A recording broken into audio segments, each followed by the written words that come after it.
motorsport. And the man they're watching more closely than anyone else is Graham Cowan.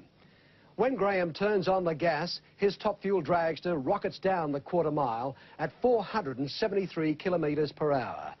At that speed, he became the first driver outside the United States to break the magical 5-second barrier for the 400-metre journey. For an insight into this highly explosive sport and the forces that drive it, Darrell Eastlake caught up with Australia's king of the quarter mile.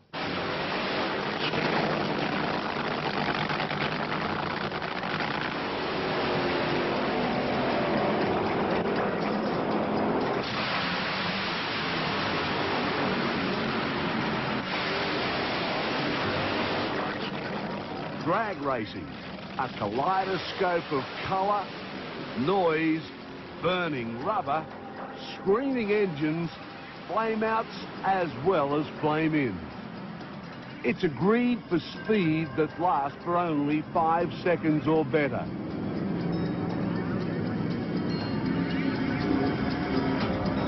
Sydney's Graham Cowan was the first Australian to better the 5 seconds of madness. Green light, good reaction time from Cowan. Car screaming up the quarter mile. Listen to the big Top Fuel car. Wait for the time. He's done it. A 4895 at 473 kilometres per hour. This is unbelievable stuff. An incredible run by Graham Cowan at over 294 miles an hour. Love it, I love it, I love it. I knew how to do it. Gary Evans told me, he said, man, when the first time we went to America and raced in 1985, he said, we want to run 5s, and we jumped right over the 90s. We ran straight into 580s, and coming into this race here, Gary said, I think, man, we're going to run straight over the 90s into the 80s, and we did it.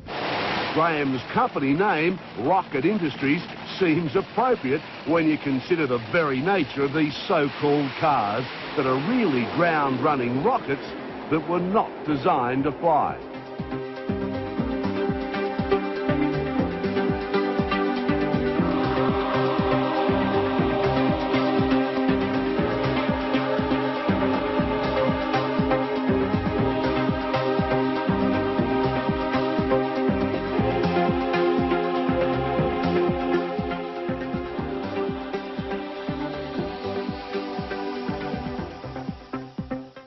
Every holiday weekend, we in Australia are reminded about our horrific road toll.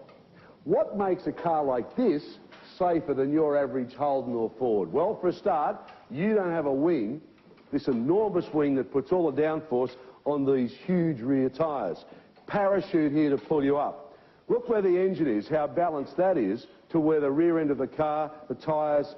This engine, by the way, develops 5,000 horsepower. Your average Ford or Holden develops about 130. That's the difference there. Then we move here to where the driver sits. Now, this is a self-contained capsule. This is a cocoon, a safety cocoon, so important to his survival if something goes wrong.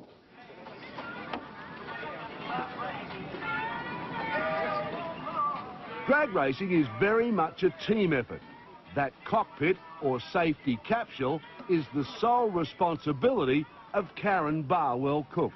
Well, I think the foremost thing that's in my mind every time is that it has to be right. There's no second chance. He basically comes along and he gets in. We don't even have the steering wheel on at this stage. It's off. We have a 3-inch 5-point racing harness that keeps him strapped into this car. And you just go through the same methodical routine every time. And it's just absolutely vital that it's right. How tight is he in the car? How tightly is he strapped in? Tight but comfortable. He has to be comfortable. He has to have movement for his steering and things, and to be able to reach the parachutes and things, but otherwise quite tight. Well, when he goes to the line and you walk away from the car, that's it. You don't get another chance. I mean, what goes through your head then? I'm just totally confident that he will be safe if he should need his safety components. His parachute and his seatbelt, they're my responsibility, and they are right. Never a second thought? Never, have I done everything correctly? Never, Darrell. Oh, Reed's got problems. People, oh no. Oh. A reddest crash you've read. Unbelievable. The two biggest names in the sport in Australia have both survived a horror moment. Drag racing's icon, Jim Reid, almost lost his life at Queensland's Willowbank Strip. Let me tell you, I couldn't look at the footage for months afterwards. It horrified me when I did look at it. And it certainly straightened me up and took the cockiness out of me. Down south at Victoria's Calder Park, a blown rear tyre gave Cowan a wild ride. And I was about to get on the chutes and made a sudden move to the right, and I knew it blew a tyre out, but I don't know why it blew a tyre out. The motor's in good shape. There's some people saying something blew off the car, maybe a piece of body or some material went through the tyre, I'm not sure. When you consider there are only 10 drivers here in Australia who can handle one of these rigs, mutual respect is very important. Graham and I have raced together for 30 years. We go to the start line, we hate each other. But I feel very safe, very confident when Graham's beside me. Fiercest competitor for you over the years? I have to say Jim Reid. We're a fierce competitor on the racetrack, but we're pretty good mates behind the scenes. Most racing engines are put together in workshops that resemble a clinical hospital. In the case of Formula One, the extremes to keep clean borders on the obsessive. Not so drag racing. These brutish engines are not reliant on fine tolerance as much as pure grunt to throw the car down the length of 4 football fields at insane speeds. You can probably think of 10 touring cars pulling this thing along the racetrack. It's pretty awesome. Sometimes you don't realise what you're playing with until you have a mistake or it goes off. You're saying 10 of Dick Johnson's Falcons or 10 of Peter Brock's Commodores? That's right. 10 of them all leashed together and all happening at once. Most race shops these days are really clinical, almost like hospitals, but you've got to bolt some edges together in some pretty bizarre places at racetracks all around Australia. What we have is a big monster. It's like we're trying to crack walnuts with a sledgehammer here.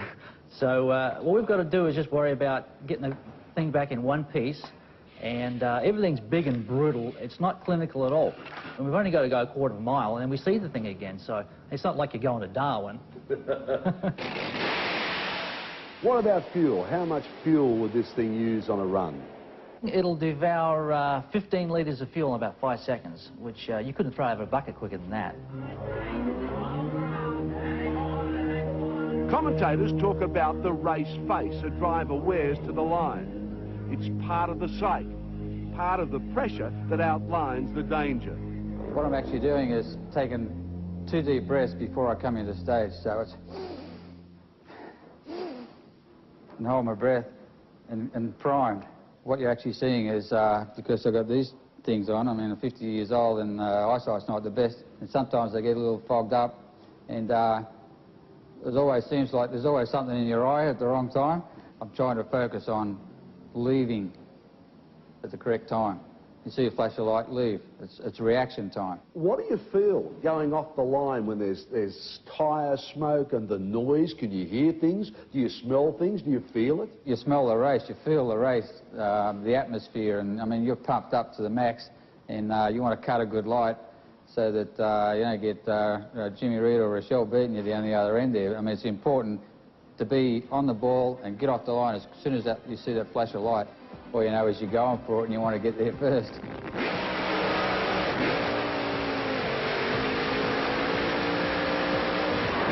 Dangerous, expensive. It's a high-speed drug to its supporters and competitors.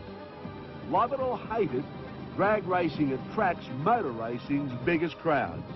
And why not? You can see it all unfold in front of you, taste it, smell it. It's the fastest buzz in sport.